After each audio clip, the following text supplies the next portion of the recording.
here to discuss all things NRL, AFL and anything sports related. Please give a warm Aussie g'day to the footy fanatic and America's own Corey Jackson in Outside the Sheds. Greetings, salutations, and welcome to Outside the Sheds, a movement in the world of the NRL, AFL, Rugby League, Aussie rules, outside the bubble. We do it all here, week in and week out. Welcome back, Shedheads. I hope you're having a great week. We're recording a little earlier this week. I have an event that I have to go to on Wednesday, a big birthday bash. 90 years in kicking. That's all I need to say about that. But it's going to be a nice birthday celebration that we're going to go to, and we're going to have a good time tomorrow night. But that's about tomorrow. We're not here for tomorrow. We're not here to talk about birthdays. We're not here to talk about celestial events around the world. No. We're here to talk about the games. We're here to talk about Aussie rules football, Rugby League, and we even have a report this week in the 40-20 coming out of the Super League, which I know we probably don't cover as much as we should or as we'd like to, but do you guys really want to hear me talking for 3 hours? Because we could do that, but that's not why I do this, and I don't think that's why we listen. We're a short attention span, I guess, people nowadays. I think that's why baseball struggles, is because no one wants to sit and do anything for 4 hours anymore. That being said, I'm not talking any longer about what could be so on and so forth, whatever. Let's dive right into this. Let's go right into the 40-20, and let's go into some of these matches. One of my not supreme weeks, we had 4 for 8 this week, but as I'd like to find anybody who picked some of these matches, especially the ones I missed, because I did not fully see them coming. We'll start off with the match that started the whole round off, Broncos versus the Sharks. The Broncos and the little general Adam Reynolds continued to let the Sharks have a hoodoo when they go up to Queensland, beating the Sharkies 16-7. I thought that they were going to rebound. I thought they were going to really fly into this. I thought they were going to really take care of business up at Brisbane, but like I said, some clubs just have a problem playing in certain places, and the Brisbane Broncos cause trouble to the Sharks. Those are low waters right there for the Great Whites to be trying to swim around in. But the Broncos get it done, take a little pressure off Kevy, which we always like to hear and see on this show. Panthers 18, Titans 4.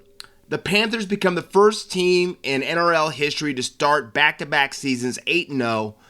And I don't really see them slowing down. I think here's a problem for the rest of the competition. Nathan Cleary is going to continue to get healthier and healthier and healthier.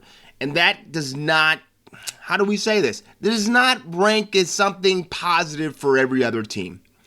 And I think he's going to round into form going into Origin.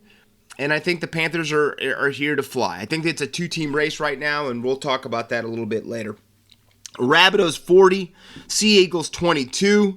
Rabbitohs turn it on over the Sea Eagles. I don't want to say that it's the miss of Turbo, which we don't have to wait much longer since he's going to play against the Tigers this weekend.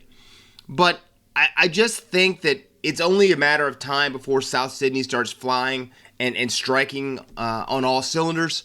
And I think we're starting to see that. It was Cody Walker's 150th game. Him being one of the oldest players in the history of the game to celebrate game 150 at the age that he is. But if Cody Walker rounds into form and Cody Walker starts to feel and play like the Cody Walker we all know that he can be and play like, I think the Rabbitohs can get some strike back and get back into this competition where a lot of people thought they were going to be. Warriors 21, Raiders 20. And I hate to say this, but the rumblings going on now in the league is they're starting to call them the Canterbury Faders instead of Raiders. They get clapped at last week at the foot of the Blue Mountains as the Penny Panthers fans take them behind the woodshed with the Viking clap. And this week they let Matt Lodge do a Oscar-winning performance of a fall. My neck, my head, and get a penalty goal or a penalty attempt, which allows the Warriors to tie the game late and lets Magic Johnson win it with a goal at the end to take, again, the Warriors into a victory column, into a victory. That game really surprised me because the Raiders looked like the dominant team, and then all of a sudden the game started feeling like the Raiders were losing handle on it, and the Warriors just wouldn't go away. So congratulations to the Warriors, but again, the Raiders have some problems a brewing there. Bulldogs 16, Roosters 12. The upset of the round, maybe the upset of upsets for a little while in the competition. We're going to talk about this one in real detail when we go into a deeper dive here in a matter of moments. But congratulations. I know that the Bulldogs fans are some of the most passionate fans in the NRL, and they haven't had a lot to scream and to celebrate. Well, you definitely got it this week by beating the Chooks. Cowboys 35, Eels 4. Not the upset of the round, but maybe the most surprising score of the round for me was this one. I picked the Cows, but I didn't think they would dismantle the Eels. And a lot of people have been taking it to Brad Arthur's kid, and he can't do that. I'm saying he didn't play that bad that he should be copying the type of ridicule that he has been. I think that was questionable that Brad Arthur played maybe the halves pairings the way that he did. Dylan Brown should have by no means not been in the halves for me and for most people who kind of follow this. But sometimes these coaches get this wild hair to do things that the rest of the competition, the rest of the people just don't get. And either it works for them, or sometimes it can be the death sentence for a coach. We know that that's not going to be a death sentence to Brad Arthur, but it does make you question, and it doesn't help that it's his kid that is playing in the halves that he's named, because people will start saying favoritism, which I don't think Brad Arthur's that type of a coach. But again, it just has, you never want the fan base to have reason to question when it comes to family in that way. Storm 50, Knights 2. I did not think by any means the Knights were going to win this. I knew they were at McDonald's Jones Stadium, and I knew that they really they were coming off a bad performance and really needed a statement game to kind of get them, I don't know, through the tough times and to kind of bring them out, so at least they could see a little bit of light at the end of the tunnel, right, Shedheads? But the performance they put together, scoring 2 points. How do I say this? There's no excuse for that. And I know the Melbourne Storm are, to me, one of the top two teams in this competition right now. And these two teams are pulling away. We've said this. But when you're playing at home and you cannot muster more than 2 points, there's some real problems. There's things underneath the surface. I don't know. But we're going to, again, talk about this one as well, because this one baffles me. And then finally, maybe the best match of the round, the Dragons 12, Tigers 6. A lot of mistakes in the match. But Ben Hunt, the problem for Ben Hunt is good enough to be the Maroons halfback, okay? The problem for Ben Hunt is Daly Cherry Evans still plays the game. And there's no way you're taking Ben Hunt over DCE. And this puts him in the position that Ben Hunt will always probably be in the 14 jersey for State of Origin unless DCE gets injured. But that doesn't take away from how great of football Ben Hunt is playing right now. For the last 3 weeks, he has pretty much put the Dragons on his back and carried them to victory. I'm saying this week he didn't even have Jack Bird playing alongside him inside the halves. And he still finds a way through kicking, through leading the chase down the field and making the tackle. He's just playing some incredible footy right now. And I don't see that changing. And I think that as long as he stays healthy, you know, the Dragons were looking pretty bad there for a while. And a lot of people thought they were going to play, finals footy this year. And then all of a sudden they looked horrendous. But now they're starting to creep back in there. They're starting to creep back into the thought processes that maybe they can make the top 8. And I think a lot of those players feel like they can make the top 8. And there's no reason not to believe that they can't with the way that Ben Hunt's playing right now. And so it was it wasn't the most fundamentally sound match I've watched, but it definitely had a lot of intrigue to it. But that was the round. Again, like I said, I went 4 for 8. But let's go into some deeper dives about this last weekend. And I want to start with Gus Gould, bringing the fire and brimstone to the sheds at Canterbury, unsettling people, going after Kyle Flanagan, and just calling people out. And if you've listened to people that have been coached by Gus or have taken a spray from Gus, and if you guys don't know what spray means, that means just taking a outlandish beating verbally from somebody, okay? But Gus is famous for being able to just eviscerate somebody when it comes to breaking them down and making them feel horrendous about themselves and calling them out, embarrassing them, but trying to bring the best out of them at the same time, all right? You gotta be tough to be around Gus. You just have to be. He's a no-nonsense individual, and I think that's either something you love about him or it's something that turns you off about the guy. I love the guy. I think that I love to listen to his commentary. I think he's got incredible insight. I almost wish that he was running the game. Now, I might not 100% agree that it wasn't a dangerous tackle in the Manly game this weekend, but I do like some of the things that he would bring to it, and he would get rid of the bunker, which would save us all about 30 minutes and a lot of headache. Now, what he did by doing this and kind of ripping the control away from Baz, a lot of people call that into serious question. And to an extent, I guess I kind of do too, in the standpoint that what happens now if the Bulldogs lose this weekend and Gus doesn't show up at camp? Do we now pin this on that the team isn't following Baz? Are they only fearing Gus? You know, what's the real story with this? But I will tell you, the two things that came to light again this weekend when they beat the Chooks. One, Josh Adokar is a bad man. The Fox is no nonsense, a bad dude. He had 2 tries in the match against the Roosters and really has been the best player all year for the Bulldogs. And there's an air about Josh Adokar where he feels and he shows and he leads like he's been there before. And he has been, all right? Besides him starting his career with the West Tigers, which a lot of people don't even remember, the Fox, there's something, he's got a charisma about him. When I met the Fox, he made it feel like I'd known him for 5 years. Laughing with me, just a really, really, really cool dude. But I think he's got now, after going to the Storm and playing and winning championships with Melbourne, he's got an air of, I'm a winner too. And I know what it takes to be a winner. And I'm going to show you what it's like. Just get on my back.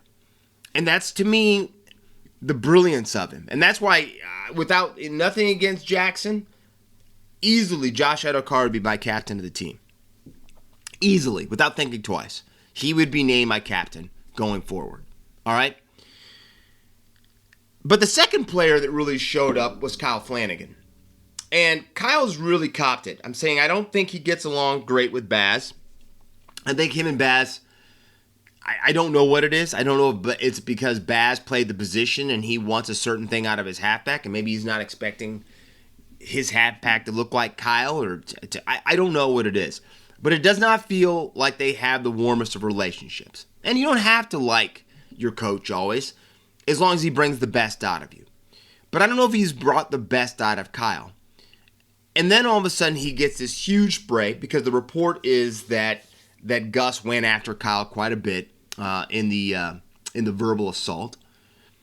But the only thing he did was to brush it off and go out there and have, again, a pretty darn good match. Not gaudy stats, but a match that he did steer his team around the field and he let Burton have the ability to make good kicks by setting him up in the right position at times.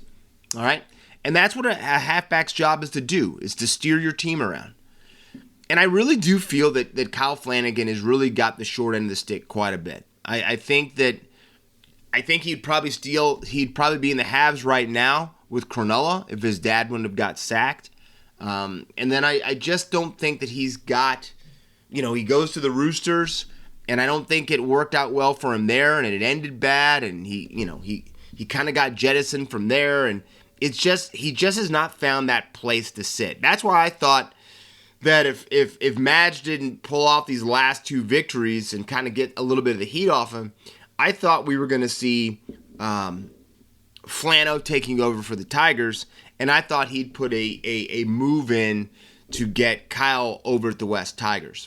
And the good thing about the West Tigers for Kyle Flanagan is the Tigers have been so bad for so long now, people just want results there, right? So the pressure goes off of him and allows him just to play his footy without feeling the weight of the world.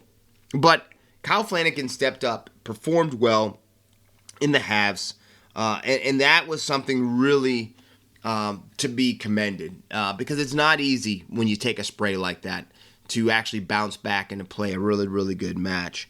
But like I said, I don't know where they go from here. They've got, again, a pretty tough match this week, and I think they've got the Raiders. So you've got a team that are both desperate, and again, it's going to come down to how they look this weekend against the Raiders, or do they look strong? Do they look like that win over the Chooks is something they're going to build off of, or does it look like it's something that they're going to really struggle with the rest of the season? I think also coming out of this match, and I'm not really going to go into a deep dive on this right now. I want to give it a little bit of time to really, really shake itself out. But you really are starting to think and look, are the halves for the Roosters the right combination to get the best out of the team? Like, I don't know who should be in the 6 or the 7 between Walker and Luke Keary. And I don't think, I think they're going to have to get that right, that setup right, for who should lead the team around the field and who should be in the 6 and all that type of stuff. Because until they get that right, I think you're going to see a Chooks offense that really doesn't know which direction they're going to. I'm saying if they didn't have Teddy and Joey Manu, that team could be in some real trouble right now, in real trouble.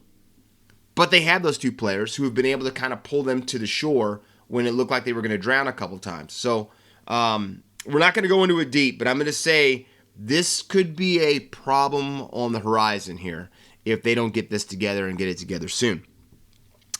120 points, said Shedheads. 120 points in 2 weeks. Now that's beyond freakish. We all know this. That's just not something that should happen almost in today's day and age of the game, but it has. Now, normally you would say, man, is this just is this just kind of is this real? Okay, is this just something real, or am I having a dream? But then you hear that it's Bellyaches boys. You hear it's the Bub and Storm. And then all of a sudden, they're playing so well. They've got such a history of doing this. You're like, oh, okay, I can see that.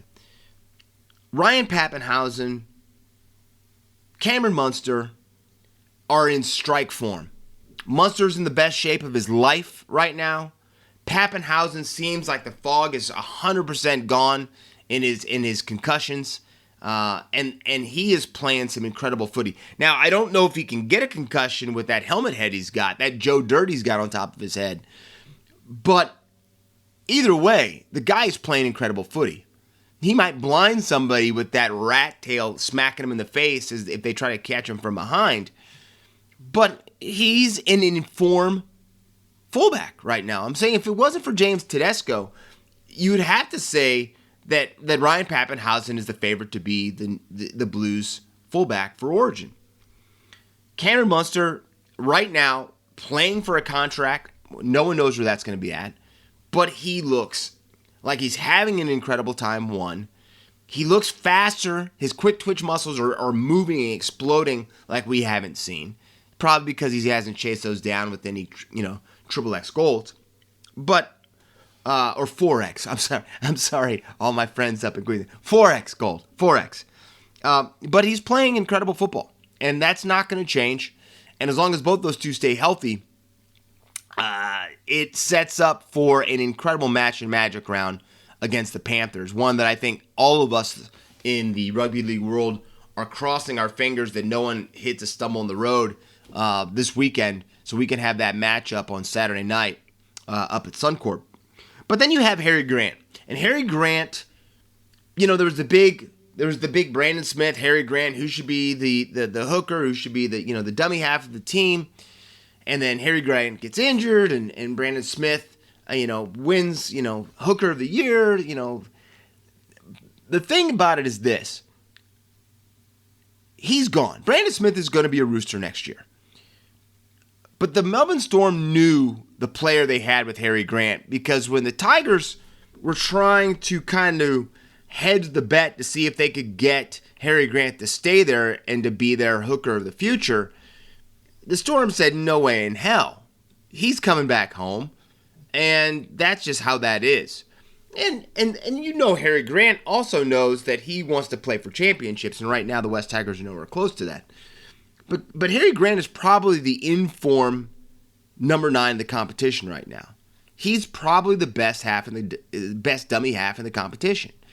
And when you have that, and I'm not even talking, I've talked for 5 minutes now, and I haven't even mentioned Jerome Hughes. The Melbourne Storm, to say they're dangerous is an understatement. But they are freakish right now. And it's not going to change. It's not going to change at all.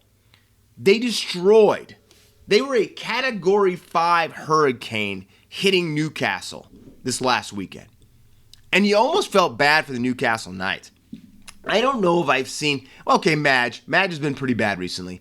But Adam O'Brien's...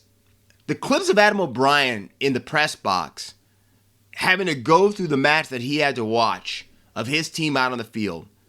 Jake Clifford looking like he had totally forgotten what he had done the first 2 weeks of the season.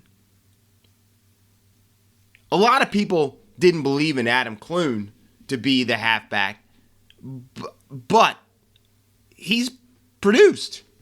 Both those halves have produced together. And now they've played so bad, Jake Clifford, he's gotten the hook for this week. Clune nursing injuries, having his knee scanned, possible hand injury. He's out this week. And so we've got Tex Hoy and Phoenix Crossland in the halves named by Adam O'Brien this week. And I'm going to tell you something right now, Shedheads. A lot of people have kind of played it off that that's not going to happen. But do not be surprised to see Kalen Ponga switching almost mid-game into the halves if it starts to look bad for the Knights this week. Because they are going to be taking on a beyond informed North Queensland Cowboy Club. And I think that's the other reason that Adam O'Brien pulled Jake Clifford. Because I think the pressure of going up against his old side, it really wouldn't have gone well. And we're talking so not gone well that the damage that could have gone down and taken place might be something that really sets, Jake Clifford back for quite a while. So probably a smart decision by Adam O'Brien. But do not be surprised to see Kalen Ponga possibly switching into that 5/8 role and Tex Hoy dropping back into the fullback position in that match. I don't know what they're going to have to do, but they've got to do something very quickly because the Newcastle Knights are about ready to lose the competition, meaning they're about ready to lose sight of where everybody's at. That's how fast they're falling. They're in last place now. They're in last place after being in the top 4 after round 2. And I know it was only round 2, but the wheels, every bolt on every single tire on that car is loose right now. And you're starting to wonder which is the first tire that's going to go shooting off to really cause you a bad day. And we'll have to see. It's going to be interesting. It sounds like Adam O'Brien is safe, but you would expect, the big talk about Joey Johns going back home to Newcastle and the attack they were going to have and on and on and on. And you kind of maybe now see why Newcastle was trying to push so hard to get Luke Brooks up to the Hunter, because they really have some situations right now. So it's definitely something to keep an eye on for both of these clubs going forward. Now we have to talk about the bad as well as we talk about the good on this show. You also know that I probably just talked about the Newcastle Knights for the last 5 minutes, so you're probably going, Shedadamas, really more bad? Unfortunately, we do. And it's a sad story because you hate to hear about an athlete having to call short a career because of injury, but that's what's happening. Ash Taylor has retired from the game. He's retired from the New Zealand Warriors and had to call time on his career in the NRL. He's got osteoarthritis in one of his hips that after the round 2 clash when he took on his former club, the Gold Coast Titans, the next day after the match, Ash Taylor couldn't even go to the park and pick his kids up. That's how bad his hip was. And so he's tried to hold off, and had 3 different opinions from doctors trying to figure out if there was anything that he could do besides getting addicted to ibuprofen or some type of anti-inflammatory drug. But I think the thing that scared him the most is he's 27 years old, and they're already starting to talk about hip replacement surgery. I've told you about my bad car accident that I had when I was, a few years younger than, I guess about 5 or 6 years younger than him. And I know I have a little bit of pain in my hip sometimes, especially if I haven't been stretching and working out the way that the pandemic has cost me. But that's a scary thing to hear, hip replacement surgery, no matter what age you are, but especially at that age. So when he heard that, I think he started to understand that he wasn't going to put his family through that. I'm saying he didn't want to be 28 years old with a new hip. And I think it was an easy decision for him after hearing that. So it has now been reported that him and his family are moving back to Toowoomba and that he is going to get into teaching. And one of the good things that he's had is the opportunity with some downtime that he's had is to be able to get his license to be a teaching assistant. And that is really cool. It was really also cool to hear him talk about and talking to fellow players that it's smart to have something to fall back on. He was thinking that when he got signed to the Warriors that he might have another 6 years left in his career. But he still set things up so, quote unquote, he'd be prepared if something happened. Well, lo and behold, it did. And now he's going back to Toowoomba and he's going to be a teacher. So he's also talking about that he might want to get into coaching. He loves the game a lot. And he's talking about maybe coaching in bush footy or something like that. So I don't care what he does. I just want him to be happy. And with a young family like he's got right now, he's got the rest of his life. And he's got 2 beautiful children that he's able to spend that time with and a beautiful partner. So, he may not have a trophy from the NRL, but he's got a trophy that he gets to come home with to every night, and that's a wife and those 2 beautiful kids. So, Ash, congratulations on a great career. Maybe not the way that you were hoping it would end, but, he played quite a while in the game, 116 games. And he was the 2016 Daily M Rookie of the Year. So he definitely had a career that a lot of people will never have. And so congratulations to Ash Taylor on his unfortunate retirement from the game. Now, as we talk about one player having to leave because of an injury, we've got some good news. And let's go into it right now. The Raiders are celebrating their 40th year celebration this weekend. A lot of festivity there. A lot of pride with the Canberra Raiders. And by every means, they should. But they're also coming off a horrible loss, a name being associated with the club, the Faders instead of the Raiders. We know how that's going over with Ricky and some of the guys from the team. So they need a kickstart to the season. They need Jolt Cola put into a syringe and shot straight into the jugular vein right now. Stat. I need 60 cc's of Jolt Cola. Stat. What I'm telling you is they need a kickstart. And not Kickstart My Heart by Motley Crue. They need something now. And guess what, Shedheads? They're getting it. Because the captain is back. Jared Croker, who has missed at least a year, and kind of a little bit more than that if you think about how he's been in and out of the side because of his hip and his knee injury, has been named in the side this week to play for his beloved Raiders. He's going to be starting in the centers and replacing Semi Valamai. And I can't express to you how excited I am that Jared Croker is going to be back on the side. I truthfully was hoping that Jared Croker was going to be back two rounds ago. But I think he needed to feel confident with his training. I think he had to feel confident that he could go out there and perform. I think him putting that number 3 on his back means almost more to him than anything in the world. I know he's got a beautiful newer wife, so I know that that number 3 jersey isn't the number 1 thing, but it's something he's had a lot longer than he's had his wife. And so I know what the importance is, and I know how much he loves that club.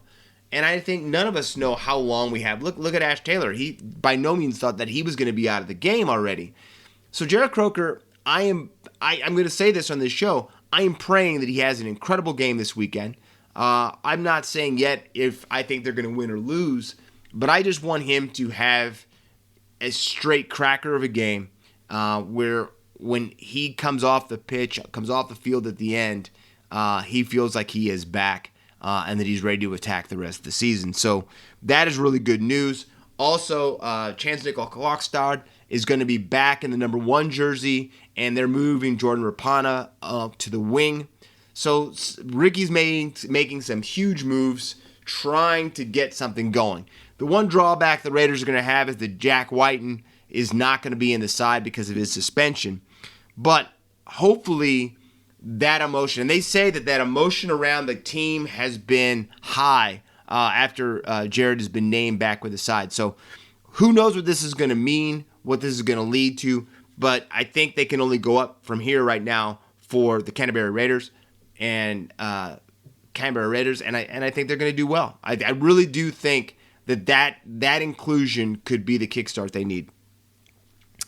Now, I'm on a roll right now, speaking of players coming back, and this one I did not see coming. And like I said, we're not boxing here. I'm not Paul Gallen, so I'm not expecting to take a shot over the shoulder right to the chin. But this one almost caught me on the chin, and that is Corey Norman has come out of retirement and signed a contract for the remainder of the 2022 season with Toulouse in the Super League. And right now, Toulouse sits at the bottom of the table.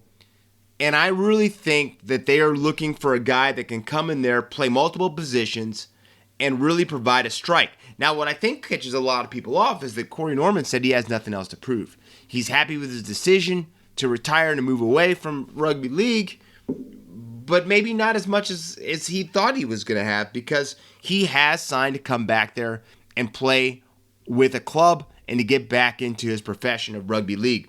I'm really interested in what Corey Norman's going to look like. I know he's going to have probably at least 2 or 3 more weeks that he's going to have to try to get his body back the way that he wants to. But I've always said I think Corey Norman has a lot of talent. I just think a lot of times it's tough to keep Corey Norman focused at the matter at hand sometimes. So, interesting development, and I'm very interested to see what Corey Norman does with this opportunity he's been handed to go and play in the Super League. Now let's go into some picks for this round. And like I said, we went 50% last week, so we need to pick that back up again. We've been really hot the last few weeks, so let's see what we can do. Thursday night, Broncos versus the Rabbitohs. The Adam Reynolds return match.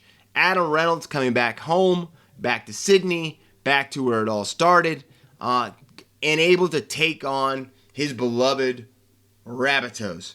And for that reason, for that type of emotion, I'm taking the Brisbane Broncos to beat the Rabbitohs on Thursday night. Friday night, the match we've been talking about recently, the Bulldogs versus the Raiders. Who's going to happen? Are the Raiders back, or are they going to continue to be the Faders? Are the Bulldogs just a one-trick pony, or does Gus Gould have these guys ready to, put a bite back into their game? Unfortunately, I'm going with the Green Machine. They're at home. I'm taking the Raiders, riding that wave of emotion of the captain being back. I've got Raiders over the Bulldogs. We've got a big match here. 2 weeks ago, this looked really exciting. But since the Tigers match and the Cowboys match, the Eels have been in a little bit of a downward spiral. And, the Panthers are the Panthers. So I can't pick against Penrith right now, and I think you'd be foolish if you did. Saturday, Tigers versus the Sea Eagles.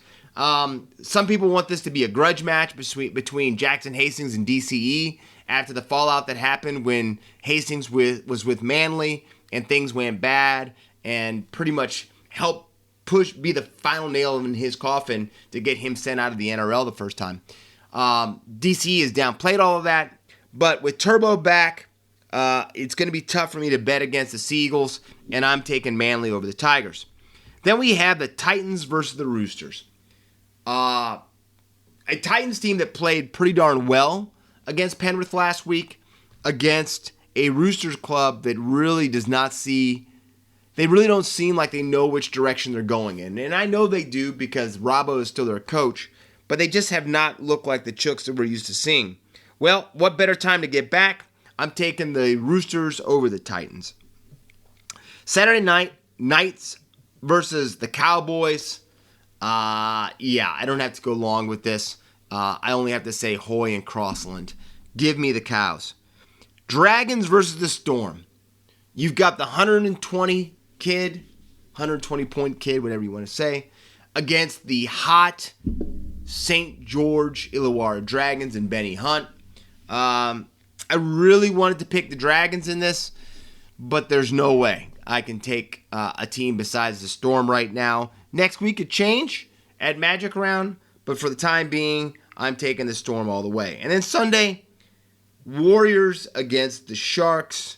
Sean Johnson up against his other team. Going to be very interesting, but I really think that the Sharks are just a better club all the way around. And Dale Finucane will be back, which they're saying they're projecting he'll be back with the side. I can't go against the Sharkies. I think the Sharkies win, and they win sound in that match against the Warriors. Now, let's go on to our other love. On the mark, let's go into the world of the AFL. And I got to tell you something. We were below 50%. Not happy about that. There were some shocking matches, really close matches that went the other way. We're going to have to deal with it. But I got to tell you something. The match that started off the round, Tigers 165, Eels 56. The word dismal can't really do that justice. West Coast is in trouble, folks. Shedheads, I know we're talking about Newcastle having some problems. Newcastle looks like the buy of the century compared to the West Coast Eagles right now. It was so bad I didn't even see it coming, but it happened. And we're going to talk a little bit more about this match in a little bit. Dockers 69, Cats 66. The Dockers stunning the Cats and really put their stamp in this competition. Giants 113, Crows 54. To me, a major statement match played by the GWS boys, showing that they're not going anywhere and they're not quitting on their coach. Demons 91, Hawks 81. Hawthorn gives the Demons a scare, but again, when you're playing with the strike that the Melbourne Demons are playing right now, you laugh at the face of fear. Power 43, Saints 42. A come-from-behind victory for Ken Hinkley's boys. And I said I did not think they were going to win this match, but I said last week after that victory, I said, what happens if the Power put together 2 in a row? Because no one thinks the Power is bad as what the beginning of the season has shown them, or shown us all. And I think that showed with the way that they played and the way and the heart they showed by getting the victory here. Blues 114, Roos 64. I'm just going to say Blues get back on track. There's nothing else to really say there. Magpies 115, Suns 90. Given again, this kid is something special. And I'm actually going to do a little bit of a story on him here in a second. Bulldogs 103, Bombers 71. The Dogs getting a little bite going again. But the Bombers are a bomb without a wick on it right now because they're not burning at all and they can't explode even if they wanted to. And finally, Lions 113, Swans 89. You have to say that the Lions have now roared their way into the competition as one of the favorites behind the D's and right there with Frio. Now, speaking of that, let's start talking about the Fremantle Dockers. The Fremantle Dockers, to me, might be the surprise team of the competition right now. I don't think anybody had Fremantle penned into the top 4, but here they are. And after a 3-point heroic victory over the Cats away from home at GMHBA Stadium, Fremantle has now really solidified themselves as a team to beat in this competition and a flag contender. And I cannot believe I just said that all in one sentence, but they are. They sit now second on the ladder, and they look like a team that is beyond confident in what they can do and how they. I'm saying they're not just luckily falling into some victories here. They're playing some of the best defense. They're showing incredible strike, but they're doing it with a bravado and with a class and a confidence that I don't think any of us were expecting them to have or them to play with. And that's especially without their captain, Nat Fyfe. Nat Fyfe hasn't played one game yet this season. So you're talking about a team that's going out there and finding their leaders on the run. And they're still getting these performances. That was only the club's 4th victory ever in 19 attempts at Gardenia Park. So when the team we were just talking about the Sharks and the hoodoo they have when they go up to Brisbane and play against the Broncos. That's a hoodoo right there. When you win 4 out of the last 19 attempts at anything, you'd have to say you're not a winner at a certain location. But this team is definitely and easily shaping into Justin Longmire, maybe one of his best clubs that he's ever coached. And I think that the sky is the limit right now for the Dockers. And if Nat Fyfe comes back in really good strike and in really good shape, it's going to be very interesting to see what this team can do and what they can become. Well, last week I was playing the Death March music for the GWS skipper, Leon Cameron. It was looking bad. There was not a lot to celebrate for GWS. There was already rumblings if Hurt was coming in. Which direction was GWS going to go? Well, I'm going to tell you something. The GWS Giants showed something that you don't see a lot in sport. And they actually showed that they were not going to give up on their skipper. They were not going to give up on Leon Cameron. And behind Toby Green's 4-goal performance, they showed that they're not going anywhere without a little bit of a fight. And I was kind of expecting Toby Green to have this type of a match last week. And I probably, you're so used to seeing these guys that are just some marquee dudes, right? Let's just say that marquee dudes. That when they don't go out there on a strike at a big-time situation or big-time game or moment, you kind of start to go, well, I didn't see that coming. But Toby Green did it this week. And he did it with that same Toby Green flair and panache. He also assisted in two goals. So that was really good to see if you're a GWS fan. Now, I think the thing that makes you even more impressed about the performance by GWS is it wasn't just Toby Green. But I will say it was probably the spirit of Toby Green that got these boys lifting. But Caniglia, Hogan, and Lockie Whitfield each had 3 goals themselves in the match.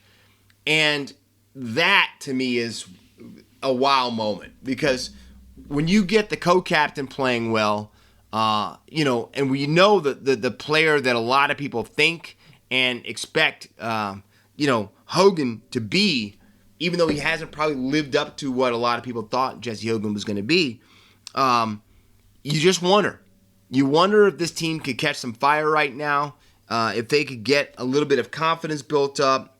But they played some inspiring footy, and they really took that team to the sword by really dismantling them in a lot of different ways. Now, to me, the real, I guess, question about everything is: was that an aberration? Was that something that we're gonna, that was really kind of fake? It was like I'm in the desert, I haven't drank water for 12 days straight. I know that's not possible, shitheads. But or is this team going to make a statement this weekend, upset the Cats, and start something kind of like the Power and start ascending quickly up the ladder? I think we're going to have to wait to see.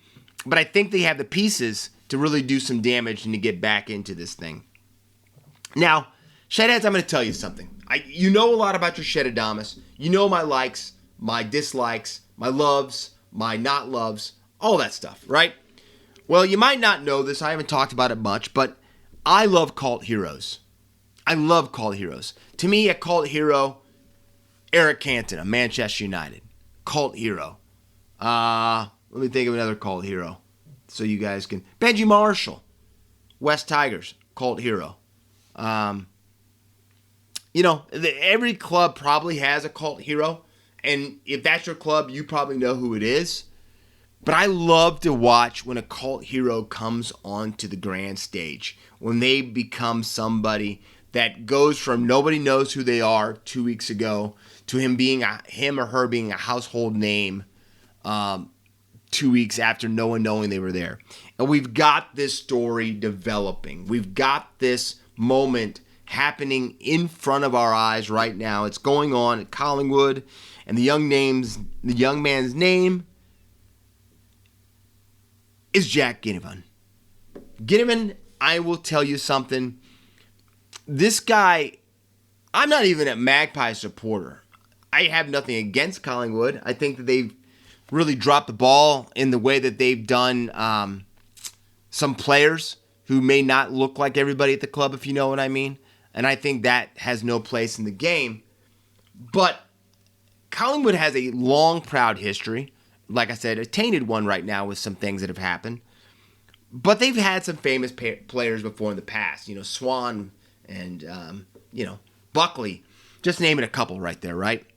Well, in the last 2 weeks, forward Jack Ginnivan has been, like I said, he has been something special.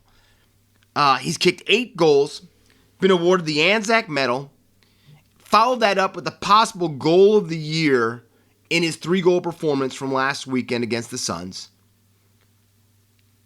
And you just kind of see the light going off in this kid's eyes. And I've said this. The lights turn on for every player differently and at different stages in their career sometimes, right? The thing about this young man is he's only played 10 games. 10 games, all right? So that, right now, almost an average of a goal a game. And he's kind of just starting out. Really. Now, there's the pros and the cons for this. Either this kid is going to be something special that will go down as one of the greatest Collingwood players. And I know this is early on, but what I'm saying is this type of start is that type of start where this kid hits like an atom bomb and all of a sudden he's going to be there for a while. Or he is going to be a star that burns bright quick and then it goes out. To me, it all comes down to a couple of things. And that is proper structure for him, team leadership to help guide him in the right way, in the direction. If he has off-field, indiscretions. Now, he went out for a couple beers with his mates after the Anzac performance, and some of the leaders brought him in to say that that's not what we do. But then he goes out and has a 3-goal performance later on, in the next round.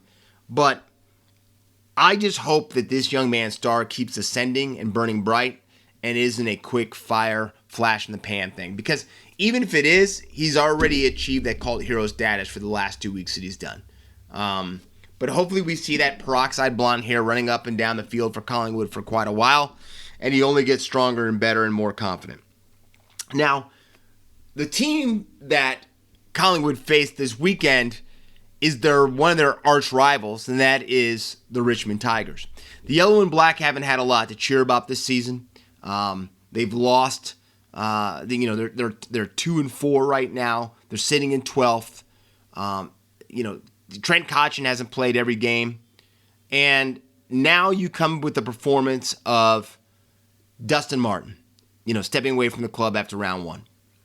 Well, finally, Tigerland, we've got some positive news. And that positive news is that this week against the team, just the aforementioned Collingwood Magpies, Dusty's back.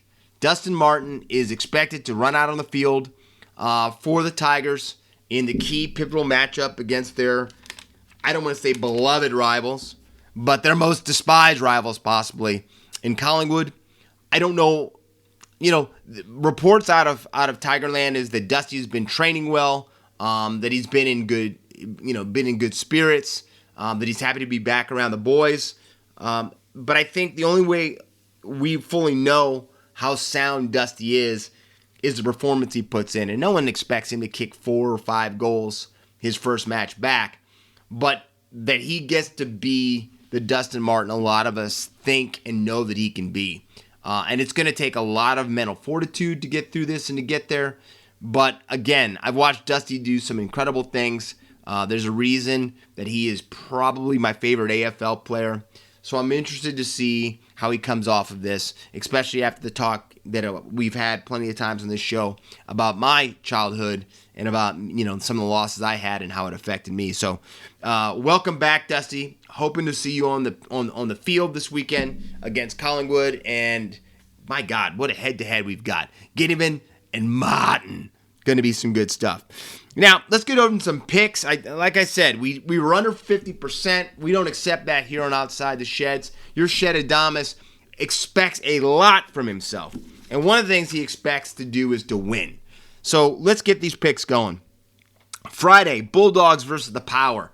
I'm staying with Hinckley's boys. They make it 3 in a row. I'm taking Port Adelaide. Roos versus the Dockers. Do I really even need to waste some breath on that? I've got the Docks. Magpies versus the Tigers. This to me is a coin flip game. It's at the MCG. Dusty's coming back. I don't know yet fully if Kachi's playing.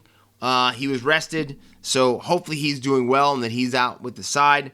But I've got the Tigers winning that match over Collingwood.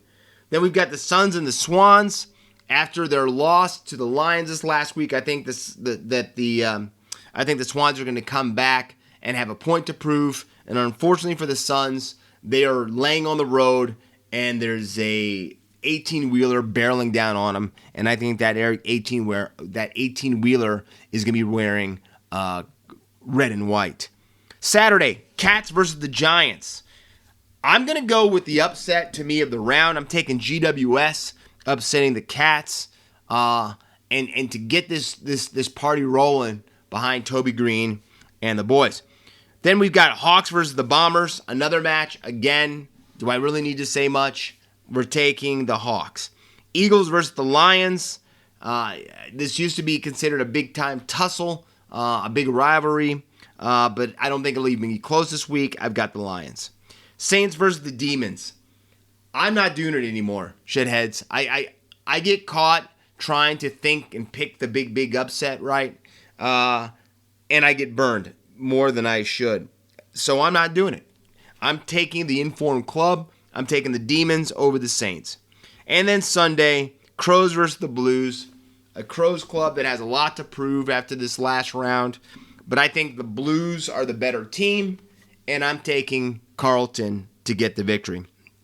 Now, as we go into the guns this week, a lot of good performances. It was tough to just pick three, but these three men definitely stood out and really pushed the envelope. My number one gun, Tom Lynch, 7 goals, 5 behinds, 19 disposals, 17 kicks, 2 handballs, 14 marks, 2 tackles, 1 clearance, 349 meters gained. The match that I think Tigers fans were hoping to see a lot more from Tom Lynch, and he finally steps up and gives them the performance that they needed. And hopefully, who knows, maybe the player that the light has clicked on and he's ready to go out and take this competition by the nape of the neck. Number 2, Toby Green. I can't have Toby not on my list after the performance he did and what key attribution he was to the inclusion of the club. 4 goals, 1 behind, 17 disposals, 10 kicks, 7 handballs, 7 marks, 1 tackle, 297 meters gained. You may dislike him. He may not be everybody's cup of tea. Sometimes he even wears on me, but you can't take away the performance and the player that Toby Green is.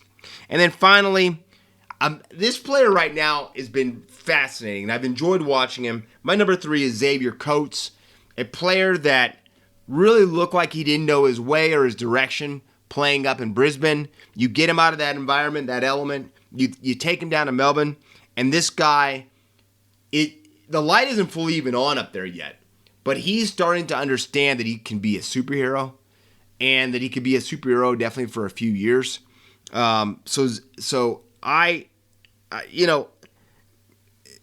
He is special. Xavier Coates is. I just can't. I'm curious, and I am hoping the bellyache isn't going anywhere for a while, because I would love to see what this kid's like after 2 seasons under Craig Bellamy. But again, 3 tries, 83 running meters, 3 line breaks, 1 try assist, 2 tackle breaks, 1 tackle made, 33 kicking meters.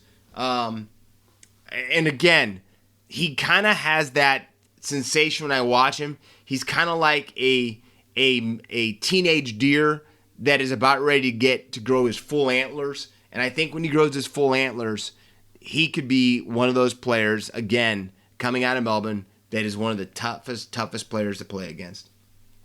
All right, let's go outside the bubble. And I'm going to tell you something. We've talked a lot about my favorite sports. We've talked about the things that mean the most to me, and that's not even just Mrs. Shedadamas. No, what I will tell you, I love some frozen pond. You've heard me talk about it. And maybe my favorite time of year, besides NRL, AFL playoffs, is the Stanley Cup playoffs. To me, those 3 playoffs are the 3 toughest playoffs of any sport, period. All right? And it's begun. The NHL Stanley Cup playoffs have begun.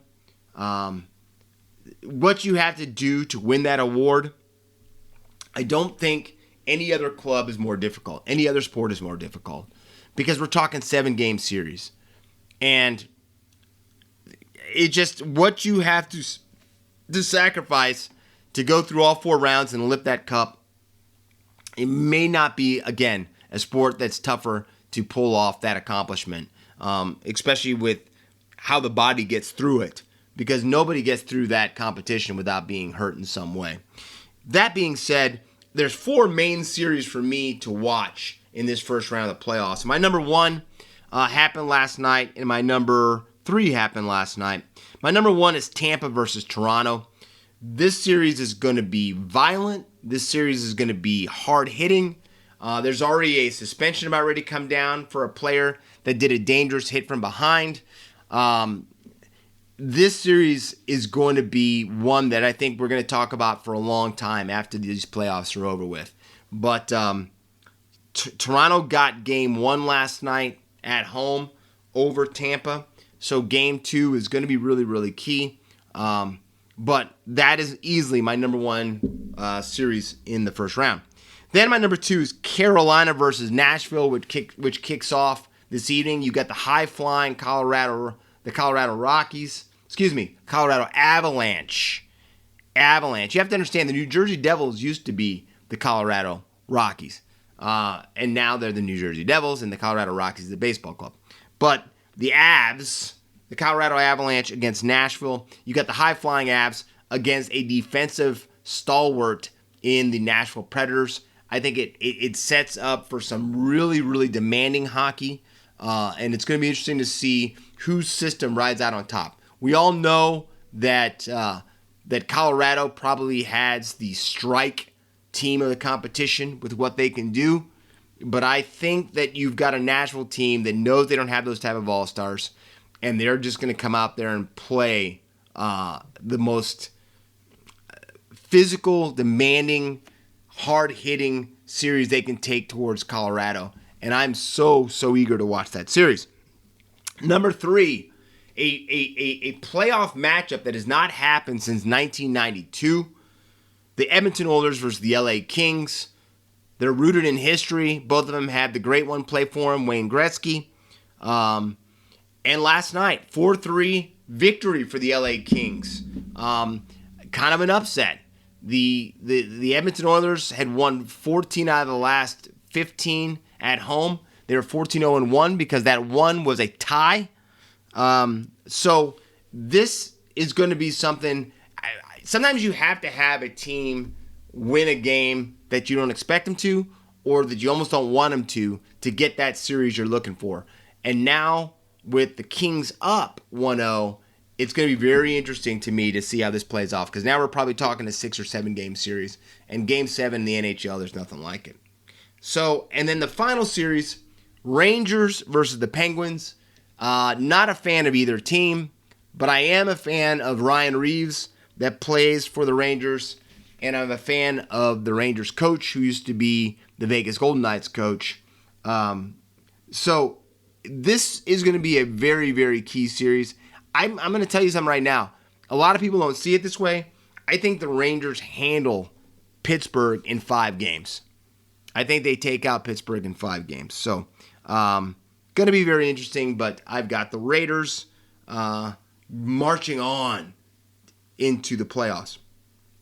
Now, the other playoffs that are going on right now, there's a series to me that is must-watch, Shedheads, and I hope you're checking this out. No matter if you're in Australia, New Zealand, I know the times are going to be different a little bit, but the Warriors and the Memphis Grizzlies, I think, has a potential to go 6 games.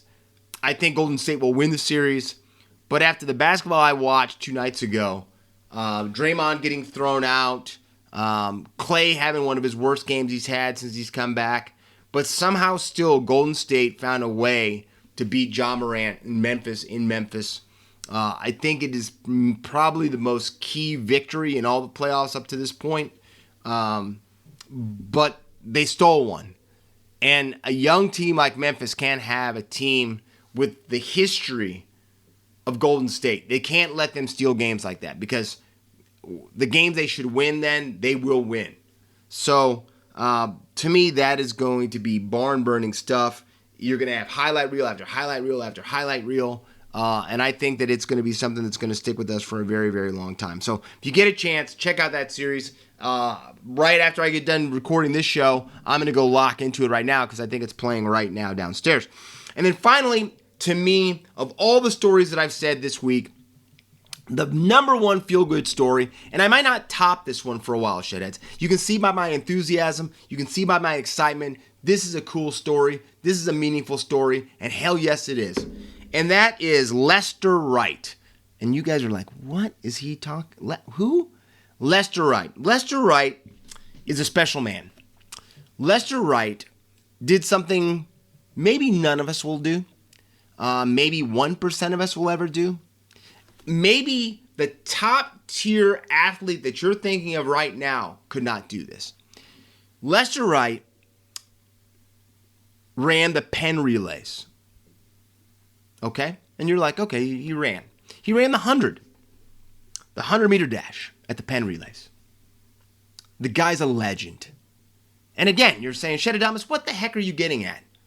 All right, I'll get it to you right now. Lester Wright ran the 100-meter dash in 26 seconds, and he is a champion. Again, you look at me and you go, Shedadamas, what the heck are you talking about? All right, full story. Lester Wright ran the 100-meter dash in 26 seconds, did not finish last, but won the race. And the reason he won the race is because he ran it in the 80 and over division at the Penn Relays. But he wasn't 80. No. He wasn't 90. No. Lester Wright is 100 years old, running the 100-meter dash in 26 seconds and beating some 80-year-olds in the race. To me, that's one word. Legend. And I don't think anybody else will disagree with me there. Because this man right now, if that doesn't inspire you, when you, I've got a little bit of an ache, I feel tired, to not get off your rumpus and take it to this life and to this world, think about Lester Wright. And if you get a chance, make sure you look up this Legends picture as he's flexing in his after-race picture. And I got to tell you something. I'm not planning on being here till I'm 100. I don't drink virgin blood for a part-time job. And I've got some serious injuries that I've had to deal with. So who knows how much longer I've got on this planet? None of us know. Hopefully I've got a lot more because I'm pretty rambunctious. I'm good. Don't worry about me, shitheads. But this guy has inspired me after seeing this picture and to read this story. And Lester Wright, you are my real gun on Outside the Sheds this week. Shedheads, we've got some great matches this weekend. We've got some tilts that are going to be fiery. I know a lot of us in the rugby league world are holding our breaths that the Penny Panthers and the Melbourne Storm can get these victories this weekend to set up the huge clash for Magic Weekend in 2 weeks. But have a great week. Stay out of trouble. Don't get caught. Can't wait till next episode. But this has been Outside the Sheds. I'm your Shedadamus and host, Corey Jackson. Until next week, see ya! And that was another fantastic episode of Outside the Sheds with Corey Jackson, talking all things NRL, AFL, and all things sports. So please remember to smash the subscribe button and share this with your family and friends and show them what Australian sport is all about.